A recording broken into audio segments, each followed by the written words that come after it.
પરીક્ષાની અંદર ટોપ કરવા માટે અને આપણો જે ટાર્ગેટ છે એ ટાર્ગેટને અચીવ કરવા માટે આપણે ઘણા બધા પ્રયત્નો કરતા હોઈએ છીએ. આપણે અલગ અલગ બુકોમાંથી વાંચીએ છીએ, આપણે અલગ અલગ રીતે તૈયારીઓ કરીએ છીએ, અલગ અલગ મેથડોને પાલન કરીએ છીએ. પરંતુ સર 5 થી 10 માર્ક હાટું છે ને મારા ગોલથી હું ઘણો બધો દૂર વયો જાઉં છું. આની પાછળનું રીઝન શું છે દીકરાઓ? આમની પાછળનું એક જ રીઝન છે, એ છે કે હેન્ડ રિટન નોટ્સ તમે નથી બનાવતા. જ્યાં વિદ્યાર્થી મિત્રો મેં ઘણા બધા વિદ્યાર્થીઓને મળ્યો છું, ઘણા બધા ટોપરોને મળ્યો છું, અને ટોપરો પાસેથી મને એક જ વસ્તુ સાંભળવા મળી છે. અને એ વસ્તુ શું છે ખબર? તો કે સર હું હેન્ડ રિટન નોટ્સ બનાવતો અને એ હેન્ડ રિટન નોટ્સમાંથી હું તૈયારી કરતો, જેનાથી આજે જે મારે ગોલ અચીવ કરવો છે એ ગોલ હું અચીવ કરી શકું છું. તો દીકરાઓ આજના લેક્ચરમાં તમને પાછળ મેં એક ટોપરની હેન્ડ રિટન નોટ્સ બતાવી છે. એ હેન્ડ રિટન નોટ્સ કેવી રીતે બનાવી શકાય કે જેનાથી તમે છે એ બેસ્ટ રિઝલ્ટ મેળવી શકો, તમારા જે આ 5-10 માર્ક ઘટે છે એ તમે અચીવ કરી શકો અને તમે તમારા ગોલ સુધી પહોંચી શકો, એની આપણે વાત કરવાના છીએ. તો દીકરાઓ મારું નામ છે હિરેન નસીદ અને હું ઘણા બધા વર્ષોથી છે એ બાળકોને વિજ્ઞાન વિશે ભણાવી રહ્યો છું, 9, 10, 11, 12ના વિદ્યાર્થીઓને, અને ખાસ કરીને જબરદસ્ત તૈયારી કરાવી રહ્યો છું. અને હું ઘણા બધા ટોપર્સને પણ મળ્યો છું. એના આધારે આજનો લેક્ચર હું તમને જણાવવાનો છું. તો ચાલો શરૂ કરીએ. પહેલી વસ્તુ તો શું છે તો કે શા માટે સાયન્સની હેન્ડ રિટન નોટ્સ જરૂરી છે? શું કામ હેન્ડ રિટન નોટ્સ સાયન્સની જરૂરી છે? એની પાછળનું પહેલું એક રીઝન છે ને, એ રીઝન હું તમને કરાવું છું કે તમે કોઈ પણ વસ્તુ ક્લાસમાં સમજો છો, બરોબર? ક્લાસમાં તમે કોઈ પણ વસ્તુ તમે સમજો છો તો એ સમજેલું ભૂલાઈ ન જાય. એ તમારું સમજેલું દીકરાઓ ભૂલાઈ ન જાય એના માટે હેન્ડ રિટન નોટ જરૂરી છે. ઘણી વખત તમે ઓબ્ઝર્વેશન કર્યું હોય કે સર ક્લાસમાં બધી વસ્તુ ખબર પડી જાય છે, પણ ઘરે આવીને જ્યારે ચોપડા પકડીએ ને ત્યારે સાહેબ બધી વસ્તુ ભૂલાઈ જાય છે, ખબર નથી પડતી કે શું થાય. આવું થાય છે કે નથી થતું? કેટલા વિદ્યાર્થીઓ સાથે આવું થાય છે મને નીચે કોમેન્ટ બોક્સમાં જણાવજો. ઘણી વખત દીકરાઓ આ વસ્તુ તમને ભૂલાઈ જતી હોય છે. જો તમે તમારી હેન્ડ રિટન નોટ્સ બનાવી હોય ને તો આવું તમને ક્યારેય પણ ન થાય દીકરાઓ. બીજી વસ્તુની વાત કરીએ દીકરાઓ તો હેન્ડ રિટન નોટ્સ તમને લોકોને પરીક્ષા સમયે જ્યારે રિવિઝન કરવાનું થાય, બરોબર, કોઈ ચેપ્ટરનું તમારી કોઈ પણ પરીક્ષા હોય, એ વીકલી ટેસ્ટ હોય, એ ચેપ્ટર ટેસ્ટ હોય, એ મંથલી ટેસ્ટ હોય, કે પછી પ્રથમ પરીક્ષા હોય, દ્વિતીય પરીક્ષા હોય, કોઈ પણ જગ્યાએ તમારે જ્યારે ફાસ્ટ રિવિઝન કરવું છે તો એ ફાસ્ટ રિવિઝન કરવા માટે પણ તમને હેન્ડ રિટન નોટ્સ ખૂબ જ કામ લાગી શકે છે. દીકરાઓ મેં ઘણા બધા વિદ્યાર્થીઓને જોયા છે કે જે અંતિમ સમયની અંદર કે જ્યારે પરીક્ષાની વાર હોય, થોડાક દિવસોની વાર હોય, ત્યારે એ હેન્ડ રિટન નોટ્સનો સૌથી વધારેમાં વધારે ઉપયોગ કરતા હોય છે. દીકરાઓ આ તમે તમારી જાતે બનાવેલી હેન્ડ રિટન નોટ્સ હશે ને, એની અંદર તમે એવી રીતે બધી તૈયારી કરી છે, એવી રીતે તમે વાંચન કર્યું છે કે જે તમને જીવનભર યાદ રહેશે. તો દીકરાઓ ખાસમ ખાસ આ વસ્તુ માટે હેન્ડ રિટન નોટ્સ ખૂબ જ જરૂરી છે. અને એટ ધી એન્ડ તમે છે તમારો જે ગોલ અચીવ કરવા માંગો છો એ ગોલને પણ તમે અચીવ કરી શકો છો. તો આ છે importance of hand return notes. Next આપણે જોવા જઈએ દીકરાઓ તો પ્રશ્ન થાય કે સર હેન્ડ રિટન નોટ્સ બનાવવા શેનો ઉપયોગ કરી શકાય? તો સાદું સિમ્પલ તમારે લોકો એક સિમ્પલ નોટબુક લેવાની છે અને સાથે તમે લોકો કોઈ પણ બ્લેક બ્લુ પેન લઈ શકો છો. રંગબેરંગી પેન તમારી ઈચ્છા લેવી હોય તો, હું કોઈ એવો ફોર્સ કરતો નથી. આ બે વસ્તુથી તમે તમારી નોટ્સ બનાવી શકો છો. હવે પ્રશ્ન થાય કે સર આ નોટ્સ કેવી રીતે બનાવવી જોઈએ? કેવી રીતે બનાવવી સર? એક ક્વેશ્ચન કહો ને. તો હવે હું તમને જણાવવાનું છું કે નોટ્સ કેવી રીતે બનાવીને ટ્રિક્સ એન્ડ ટિપ્સ. દીકરાઓ પહેલી જ વસ્તુ, પહેલી ટેકનિક છે જેનું નામ છે ચાલુ ક્લાસમાં નોટ્સ બનાવવાની ટ્રાય કરો. જ્યાં વિદ્યાર્થી મિત્રો તમે સ્કૂલની અંદર કોઈ પણ એક ચેપ્ટર ભણો છો, જેમ કે વિજ્ઞાનનું પહેલું ચેપ્ટર ભણો છો, રાસાયણિક પ્રક્રિયાઓ અને સમીકરણો, તો બોર્ડ ઉપર સાહેબ છે એ જ્યારે સમજાવતા હોય, બરોબર, તો ત્યારે એ વસ્તુ આપણે આપણી જે નોટ્સ છે, જે હેન્ડ રિટન નોટ્સ છે, એમાં આપણે આપણી ભાષામાં લખવાની ટ્રાય કરવાની છે. જેમ કે સરે કીધું ભાઈ રાસાયણિક પ્રક્રિયા કોને કહેવાય? તો કે જ્યારે કોઈ પણ પદાર્થ છે એના રાસાયણિક ગુણધર્મમાં ફેરફાર થાય તેને રાસાયણિક પ્રક્રિયા કહેવાય. તો શોર્ટમાં આપણે લખી નાખવું જોઈએ રાસાયણિક ફેરફાર થવો, એને આપણે રાસાયણિક પ્રક્રિયા કહીએ છીએ. તો દીકરાઓ આવું કરવાથી શું થાય છે તો કે ફટાફટ ક્લાસમાં જે વસ્તુ તમે સમજાવી છે એને સમરાઇઝ કરી લીધી છે, અને એ વસ્તુ તમે જ્યારે પણ ઘરે જશો, જ્યારે કોઈ સવાલ તૈયાર કરશો, એમાં તમને ખબર નહીં પડે તો ત્યારે તમે હેન્ડ રિટન નોટ્સનો સહારો લઈને એને સમજી શકશો. હેન્ડ રિટન નોટ્સ છે ને દીકરાઓ એ તમારી ઘરે આવતી શિક્ષક છે, ઘરે આવતું શિક્ષક છે એવું કહી શકો તમે, અથવા તો ઘરે આવતા શિક્ષક છે એવું પણ તમે કહી શકો. શું કામ? કારણ કે એમાં શિક્ષકે જે વસ્તુ તમને ક્લાસરૂમમાં ભણાવેલી છે એ બધી જ વસ્તુ તમે આરામથી સમજી શકો છો. દીકરાઓ આવું ખાસ તમારે કરવું જોઈએ. મને ખબર છે કે સર અમારા સ્કૂલમાં તો છે ને એ સાહેબ ફટાફટ ભણાવતા હોય તો અમને છે વાર લાગે છે, શું કરવું? અમે લખી ના શકીએ, લખીએ છીએ તો સાહેબ ભૂસી નાખે છે. તો દીકરાઓ બને એટલી સ્પીડથી લખવાની ટ્રાય કરો, બરોબર, આખી વસ્તુ લખવાની નથી. એના માટે શું કરવું હમણાં હું તમને આગળ ટિપ્સ આપવાનો જ છું.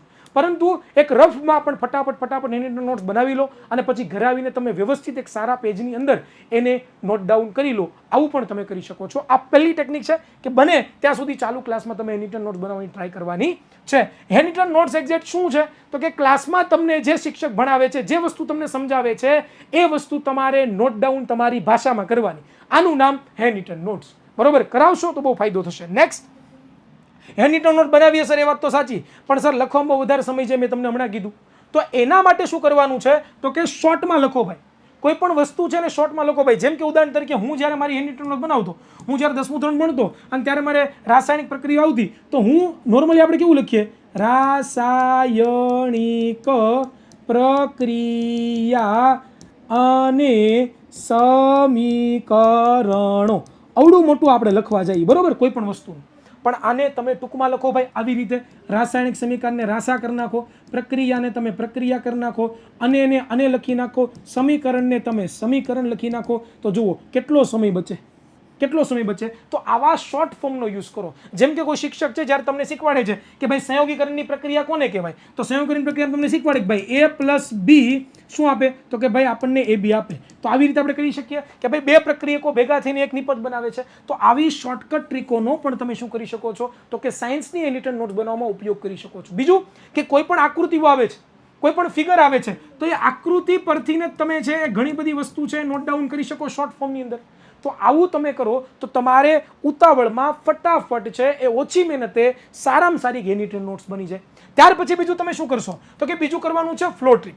જો ભાઈ બાયોલોજી જેવા જે આપણા ચેપ્ટરો છે કે જેમાં પાચન તંત્ર ભણવાનું આવે, શ્વસન તંત્ર ભણવાનું આવે, હૃદય ભણવાનું આવે, મનુષ્યનું ચેતાતંત્ર ભણવાનું આવે, આવું ઘણું બધું આવે અને થિયરીવાળો વિષય છે.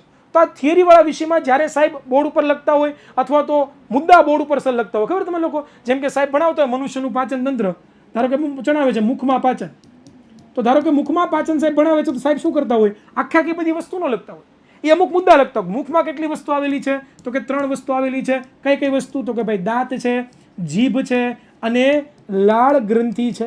આટલું લખે સાહેબ, બરોબર ને. પછી એના વિશે સમજાવતા હોય. તો તમારે પણ આવી રીતે એક ફ્લો ચાર્ટ તૈયાર કરવાનો છે.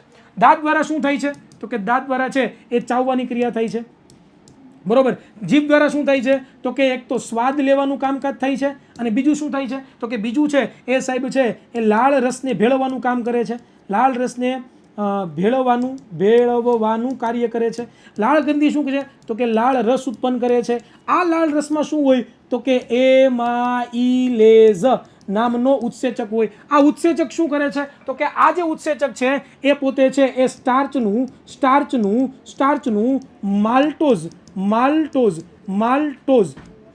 માલ્ટોઝમાં રૂપાંતરણ કરે છે. તો આને ફ્લો ચાર્ટ કહેવાય. આવા ફ્લો ચાર્ટનો તમે ઉપયોગ કરો, ફ્લો ટ્રીકનો યુઝ કરો કે જેનાથી મોટી જે થિયરીઓ છે એ શોર્ટ ફોર્મની અંદર બની જશે. છે ને ટેકનિક જબરદસ્ત? ગમી કે નહીં મને કોમેન્ટ બોક્સમાં જરૂરથી જણાવજો દીકરાઓ. આવી જ રીતે તમને જબરદસ્ત રીતે અમે ભણાવીએ છીએ વિદ્યાકુલ એપ્લિકેશનમાં. તો ખાસ દીકરાઓ વિદ્યાકુલ એપ્લિકેશનની અંદર અમે છે તમારો ધોરણ 10નો સંપૂર્ણ આખો સિલેબસ છે એ અમે કવર કરાવીએ છીએ. તમે છે એ ન જોડાણા હોય તો દીકરાઓ નીચે ડિસ્ક્રિપ્શનમાં લિંક આપેલી છે. આજે જ વિદ્યાકુલ એપ્લિકેશન ડાઉનલોડ કરો અને જોડાઓ અમારી ટોપર બેચમાં કે જેમાં તમે ટોપર બનશો. કારણ કે અમે ખાલી એમાં ભણાવતા નથી, ભણાવવાની સાથે સાથે બીજા ઘણું બધું છે કે જે તમને પરીક્ષાલક્ષી જ્ઞાન આપવાનું હોય, ઉપયોગી જ્ઞાન હોય, એ બધી વસ્તુ પ્રોવાઈડ કરીએ છીએ. તો આ વસ્તુનું ખાસ તમે ધ્યાન રાખજો. નેક્સ્ટ આપણે વાત કરવા જઈએ છે કે થોડા પેજને છોડો ભાઈ. હવે તમે એક આખા ચેપ્ટરની હેન્ડરિટન નોટ્સ બનાવી લીધી, એ તમારી પાસે કમ્પ્લીટ છે, તમે તૈયાર કરી લીધી છે. હવે જ્યારે ચેપ્ટર પૂરું થાય છે તો ત્યારે તમારે 3 થી 4 જે પેજ છે એ 3 થી 4 પેજ તમારે છોડી દેવાના છે, બરોબર. શું કામ? ઇન ફ્યુચર ક્યારેક ભવિષ્યમાં તમને કઈ વસ્તુ યાદ આવે છે લખતી વખતે તો તમે પેજમાં લખી શકો છો, બરોબર. એટલે 3-4 પેજ છોડીને પછી નવા ચેપ્ટરની શરૂઆત કરો બનાવવાની અને આ તમારી નોટ્સ તૈયાર થશે, જબરદસ્ત તૈયાર થશે, જોરદાર તૈયાર થશે. હું તમને લોકોને સુધી જોડાયેલા રહેજો. હું તમને લોકોને છેલ્લે જબરદસ્ત છે એ વિદ્યાર્થીઓ દ્વારા તૈયાર કરવામાં આવેલી હેન્ડરિટન નોટ્સ પણ બતાવવાનો છું, બરોબર, પ્રેક્ટિકલ સાથે. છેલ્લું છે એ છે ઇમ્પોર્ટન્ટ ટોપિક્સ. ઘણી વખત સાહેબ ભણાવતા હોય કહેતા હોય કે ભાઈ આ ટોપિક ઇમ્પોર્ટન્ટ છે ખાસ, તો હેન્ડરિટન નોટ્સમાં હંમેશા માટે કોઈ પણ એક નિશાની કરી લો કે ઓકે આ ટોપિક ઇમ્પોર્ટન્ટ છે. હેન્ડરિટન નોટ્સમાં કરી લો આવી રીતે ફૂદડી કરી નાખો, 8 સ્ટાર કરી નાખો, 5 સ્ટાર કરી નાખો. ઇમ્પોર્ટન્ટ આઈએમપી એવી રીતે લખી નાખો, આવા સિમ્બોલનો યુઝ કરો, તો જ્યારે પણ તમે વાંચો તો તમારું ધ્યાન કેન્દ્રિત ક્યાં થાય? આઈએમપી ઉપર. તો જે આઈએમપી હોય એની પર આપણે વધારે કામ કરીશું તો એ સવાલ જ્યારે પરીક્ષામાં પૂછાશે આપણા માર્ક્સ ઓછામાં ઓછા કપાશે અથવા તો નહીં જ કપાય. બરોબર, કારણ કે આપણે છે એ પ્રોપર તૈયારી કરીને ગયા છીએ. બરોબર, તો ખાસમ ખાસ દીકરાઓ આ વસ્તુનું તમારે ધ્યાન રાખવાનું છે. તો આટલી વસ્તુ તમે ધ્યાન રાખશો. હવે દીકરાઓ હું તમને લોકોને છે એક ટોપરની હેન્ડરિટન નોટ્સ બતાવું છું. તમે જોઈ રહ્યા છો, થોડુંક હું એને ઝૂમ કરીને તમને બતાવું કે ભાઈ જો અહીંયા એક ટોપર છે, એમને એક ટોપિક ભણાવ્યો છે. ટોપિકનું નામ છે દ્વિવિસ્થાપન પ્રક્રિયા. બરોબર, આવું એને ક્લાસમાં ભણાવ્યું. તો પહેલાં એને હેન્ડરિટન નોટ્સમાં હું લખ્યું દ્વિવિસ્થાપન પ્રક્રિયા કોને કહેવાય? તો એને શોર્ટમાં પહેલાં લખ્યું જુઓ કે ભાઈ ABCD આપણને શું આપે? AC અને BD. તો આ શોર્ટ ટ્રીક થઈ ગઈ. આવું એને ક્લાસમાં સર શીખવાડ્યું છે. એ શોર્ટકટ ટ્રીક એને પાકી કરી લીધી. પાછી એને હું લખ્યું તો કે નિરાતે આખી વ્યાખ્યા લખી નાખી, એના 2-3 એક્ઝામ્પલ લખી નાખ્યા, આખી વિસ્થાપનની પ્રક્રિયા થઈ ગઈ. આ થઈ ગઈ તમારી હેન્ડરિટન નોટ્સ. આને કહેવાય હેન્ડરિટન નોટ દીકરાઓ. એવી જ રીતે અહીંયા તમે જુઓ કે ભાઈ ઓક્સિડેશન રિડક્શન, જો અવક્ષેપણ કોને કહેવાય? તો સાદું સિમ્પલ લખી નાખ્યું, જે રાસાયણિક પ્રક્રિયામાં દરમિયાન અદ્રાવ્ય અવક્ષેપ થતો અને અવક્ષેપ કહેવામાં આવે છે. એવી જ રીતે જો અહીંયા પણ લખી નાખ્યું છે. તો દીકરાઓ આવી રીતે તમે તમારી રીતે તમારી ભાષામાં, એવું નથી કહેતો કે આટલી સુંદર જ બનાવો, રંગબેરંગી પેનનો યુઝ કરો જ, બ્લેક અને બ્લુ પેનથી પણ તમે બનાવી શકો છો. હજી પણ થોડાક એક્ઝામ્પલો જોઈએ આપણે તો તમને ખ્યાલ આવે. જો આ એક વિદ્યાર્થી છે, એને પોતાની હેન્ડરિટન નોટ્સ આખો ચાર્ટ બનાવી નાખ્યો.